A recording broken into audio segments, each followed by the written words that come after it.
নমস্কার বন্ধুরা, শ্রাবণীর পাকঘরে সবাইকে স্বাগত জানাই। আশা করি তোমরা সবাই খুব ভালো আছো। আমিও ভালো আছি। আজকে আমি তোমাদের সঙ্গে শেয়ার করব সজনা ফুলের বড়া।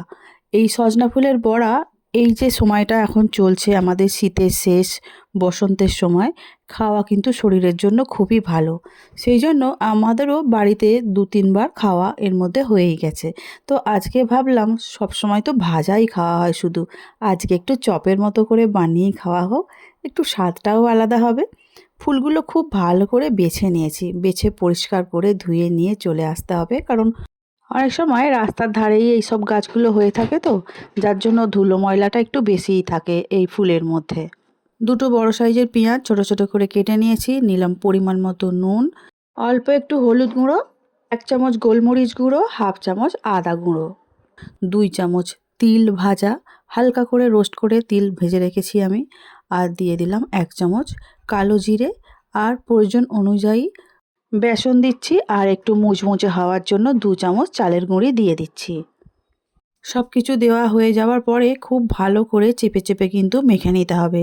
যেমন একটা মণ্ড তৈরি হয়, তার থেকে লেচি কেটে যে কোনো রকমের কাটলেট বলো, সব কিছু বানানো হয়, চপ বলো, সেই রকমই একটা ডোয়ের মতো চেপে চেপে মাখিয়ে নিতে হবে। আর পেঁয়াজ থেকেও তো একটা রস বেরোবে, আর যেহেতু ফুলগুলো ধোয়া হয়েছিল, তার মধ্যেও অল্প অল্প জল লেগে আছে, সেই জন্য এখানে কোনো জলের ব্যবহার না করলেও হবে। একটু চেপে চেপে ধরে ধরে মেখে নিতে হবে ফুলের সঙ্গে বেসন আর পেঁয়াজ যা কিছু দেওয়া আছে সব কিছু একসঙ্গে। সজনা ফুলের ডো মাখা হয়ে গেছে। এবারে চলো আস্তে আস্তে ছোট ছোট করে লেচি কেটে নিয়ে যেমন ইচ্ছা সেইভাবে শেপ দিয়ে নিতে হবে। তোমরা চাইলে তোমাদের পছন্দ মতো শেপ দিতেই পারো। আর কি বলো তো, বেশি মোটা মোটা করলে না, তাহলে কিন্তু ভিতরটা কাঁচা থেকে যায়, ভালো লাগে না খেতে। প্রথমে ভেবেছিলাম আমি এইভাবে শেপটা দেব, তারপরে ভাবলাম না, এইভাবে শেপ দিলে ভিতরটা কাঁচা থাকতে পারে। হাতের তালু দিয়ে চেপে এটাকে কাটলেটের মতো পাতলা পাতলা করে নেব, তাহলে কি ভাজার পরে খুব মুচমুচে হয় আর টেস্টি হয়। আর এই ফুল ভাজাতে একটু তেতো তেতো ভাব থাকে, ভালো করে ভাজলে এই তেতোটা অতটা থাকে না। কিন্তু যেহেতু তেতো থাকে, তেতোর ভাবটা যদি একেবারে না থাকে, তাহলে কিন্তু খেতে আবার ভালো লাগে না। এমনি ভাজা করেও দেখবে একটু তিতকুটে থেকেই থাকে।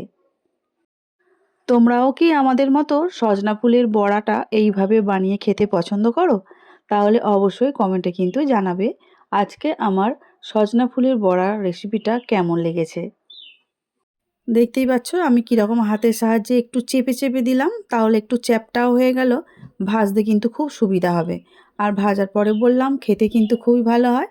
সমস্তগুলোই সুন্দর করে বানানো হয়ে গেছে। এবারে চলো সুন্দর করে ভেজে নেবার পালা। একটা ছোট্ট ফ্রাই প্যান বসিয়ে দিয়েছি, এর মধ্যে একটু সাদা তেল দিয়ে দিলাম। তোমরা চাইলে সর্ষের তেলেও ভেজে নিতে পারো। তেলটা একটু গরম হয়েই গেছে, গ্যাসের জোরটা একটু কমিয়ে দিয়েই তারপরে একটা একটা করে বড়াগুলো তেলের মধ্যে ছেড়ে দিতে হবে। বেশি না, 2 মিনিটের মধ্যেই কিন্তু একটু উল্টে নিতে হবে, কারণ বেশি পুড়ে গেলে কিন্তু খেতে ভালো হয় না। সেই জন্য লক্ষ্য করতে হবে যেন ভাজাটা একটু লাল লাল থাকে। নিচের দিকটা মোটামুটি হয়ে গেছে, তাই একটু উল্টে দিচ্ছি। যেভাবে অন্যান্য বড়াগুলো ভাজতে হয় ঠিক সেইভাবেই কিন্তু ভাজবে। আমি নতুন গৃহিণীদের জন্য এই কথাটা বলছি। বেশ সুন্দর কালারটা এসে গেছে, যেগুলো একটু লাল লাল মতো বেশি হয়ে গেছে সেগুলোই তুলে নিতে হবে। বাকি যেগুলো একটু বাকি আছে সেগুলো আরেকটু উল্টে দিতে হবে। এইভাবেই কিন্তু ভেজে নিতে হবে। ভাজার পরে গন্ধটা কিন্তু খুব সুন্দর ছাড়ছে। ছোটবেলায় আমার মাও কিন্তু সজনা ফুলের বড়া এইভাবেই ভেজে দিতেন। ছুটির দিনে বেশ ভালোই লাগতো। গরম গরম ভাত, সঙ্গে সজনা ফুল বড়া দিয়ে, আর ডাল, খুবই ভালো লাগতো খেতে। আস্তে আস্তে আমাদের ছেলেবেলা কোথায় যেন হারিয়ে গেছে। এখনকার বাচ্চাদের সঙ্গে আমাদের ছেলেবেলার মিল খুঁজে আর পাই না। তারা হয়তো জানেই না এইগুলো খেতে হয়, এই ফুলগুলো খেলে শরীরের পক্ষে ভালো। চলো নতুন মায়েদের বলছি, তারা কিন্তু খুব সচেতন হয়ে থেকো। তোমরা কিন্তু বাচ্চাদের এই ফুল কিনে বাজার থেকে খুব ভালো করে ধুয়ে একটু ভেজে গল্পগুজব করে খাইয়ে দিও কিন্তু। বাকিগুলো ভাজার জন্য দিয়ে দিলাম। একই রকমভাবে সজনা ফুলের বড়াগুলো ভেজে নিতে হবে। যে সমস্ত বন্ধুরা এই মুহূর্তে ইউটিউব চ্যানেল থেকে আমার ভিডিও দেখছো, যদি ভালো লেগে থাকে লাইক শেয়ার সাবস্ক্রাইব করে শ্রাবণীর পাকঘর চ্যানেলটির পাশে থেকে যাওয়ার অনুরোধ রইল। পাশে থাকা বেলটা অবশ্যই প্রেস করে দিও, তাতে যখনই কোনো নিত্য নতুন রান্না ছাড়বো সবার আগে তোমাদের কাছেই পৌঁছে যাবে। আর ফেসবুক পেজ থেকে দেখছো বন্ধুরা, প্লিজ পেজটিকে ফলো করে দিয়ে আমার পাশে থেকে যাওয়ার অনুরোধ রইল। এগুলোও ভাজা হয়ে গেছে, এগুলো আবার তুলে নিচ্ছি। বাকি যেগুলো ভাজতে বাকি আছে সেগুলো একটু ভেজে নেব। সজনা ফুলের বড়াগুলো সব রেডি হয়ে গেছে, একটা সার্ভিং প্লেটের মধ্যে তুলে নেব। দিলাম শসা, পেঁয়াজ কুচি, টমেটো সস আর ধনেপাতা। আজ তাহলে আসছি, দেখা হবে অন্য দিন নতুন কোনো রেসিপি নিয়ে।